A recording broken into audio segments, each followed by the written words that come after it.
Ang pinagmulan ng Bagubo. Sa simula ay nabuhay ang isang lalaki at isang babae, sina Toglay at Tuglibon. Ang kanilang mga unang anak ay lalaki at babae.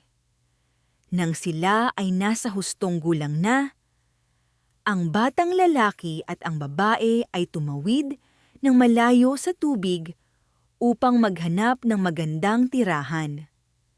Wala nang narinig pa tungkol sa kanila hanggang sa bumalik ang kanilang mga anak, ang mga Kastila at Amerikano. Pagkaalis ng unang lalaki at babae, iba pang mga anak ang isinilang sa mag-asawa, ngunit lahat sila ay nanatili sa Sibolan sa Mantapo, kasama ang kanilang mga magulang, hanggang sa mamatay si Toglay at Tuglibon at naging mga espiritu.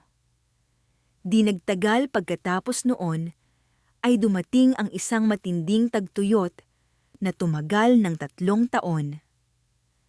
Ang lahat ng tubig ay natuyo, kaya't walang mga ilog at walang mga halaman na nabubuhay.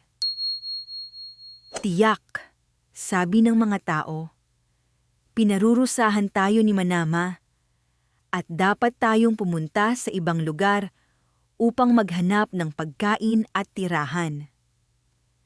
Kaya nagsimula na sila. 2 ang pumunta sa direksyon ng paglubog ng araw. Dala ang mga bato mula sa Sibolan River. Pagkaraan ng mahabang paglalakbay, ay narating nila ang isang lugar kung saan may malalawak na bukirin ng damo ng kogon at saganang tubig. At doon sila nakauwi.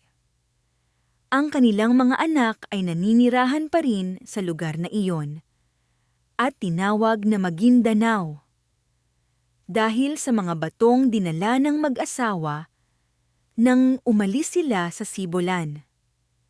2 anak ni Toglay at Tuglibon ang pumunta sa timog na naghahanap ng tirahan at dinala nila ang mga basket ng babae, Baraan. Nang makahanap sila ng magandang pwesto, tumira sila.